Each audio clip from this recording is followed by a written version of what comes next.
Imagine handing a stack of flyers to a brand new employee. Okay. And instead of going out to find new customers, they just stand right inside your showroom doors. Oh, wow. Yeah, and they just hand those flyers to people who are already walking up to the receptionist. I mean, you'd fire them on the spot, right? Exactly. You would fire them instantly.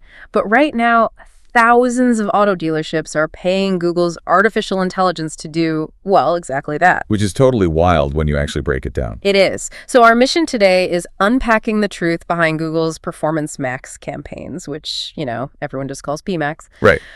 We want to know, is this highly touted AI tool a magic bullet for sales? Or is it a black box that's just quietly draining your marketing budget? Yeah. And to a busy general manager, PMax sounds like the perfect, modern, automated solution. Yeah. But the reality on the sales floor often tells a very different story. Totally. But before we get into it, this podcast is brought to you by DeskReadyLeads.com. If your dealership is tired of leads with no context, no intent, and no real reason to buy, it may be time for a different approach. Visit DeskReadyLeads.com to see how we can help your dealership generate better conversations with buyers who actually have a reason to engage. That is super relevant for what we're talking about today, actually. It really is. Okay, let's unpack this. Let's start with the seductive pitch, because when a vendor sits down across from a GM, the pitch for PMax sounds incredible. Oh, it's the ultimate easy button pitch. Right. They say, hey, it's just one campaign, Yeah. automated bidding, Yeah. and you get access to all of Google's inventory. I'm talking search, YouTube, Gmail, Maps, Discover, everything. And, the promise is that Google's machine learning will just find the right shoppers wherever they are. Which sounds like a dream. You get more reach with way less manual work. Right. But here's the reality check. And this is the biggest mistake dealerships make.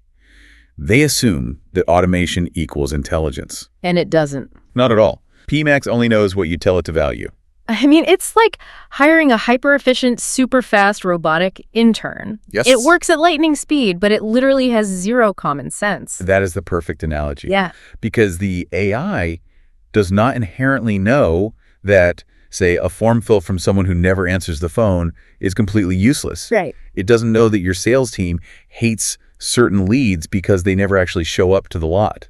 Or like the Spanish ITN lead example from our source material. Oh, that's a great example. So a Spanish ITN lead requires a completely different handling process than a standard new truck lead. Yeah, totally different financing, different sales process. Exactly. But if your conversion setup just tells the AI that every single form fill is valuable, that they're all equal PMax, will relentlessly chase whatever form fill is cheapest. So it'll just dump all your budget into subprime leads if they're easier to get. Yes. Even if your sales team is begging for new truck buyers, the AI doesn't care. It just wants to hit the arbitrary goal you gave it. Wow. So because the AI is blindly following these instructions, where exactly is it spending the money to get those results? And that brings us to the whole black box issue. Right, because we lose all our visibility. Exactly. With traditional search, it's super straightforward, right? Someone types a specific query, your ad pops up, and you know their exact intent. Yeah, you see, they searched for used Honda Civic near me. Right. But with PMax, the budget is spread out across YouTube, Display, Discover. And the dealership doesn't even know the exact split. Well, wait, let me push back on that for a second. Sure. If my cost per conversion is really low and my vendor reports look fantastic, why should I, as a dealer, care where the lead actually came from? Well, what's fascinating here is how PMax blurs the line between demand capture and demand creation. Okay, what do you mean by that? So imagine a customer who already saw your Facebook ad. Okay. Then they got an email from your CRM. They're totally convinced, and they go to Google just to search for your dealership's name to find the address. Right, so they're already coming in. You've already won them over. Exactly. But right at the last second, PMax flashes an ad in front of them. The customer clicks it, and PMax claims 100% of the credit for that conversion. Wait, really? It just steals the credit? Yes, it intercepted a customer you already had.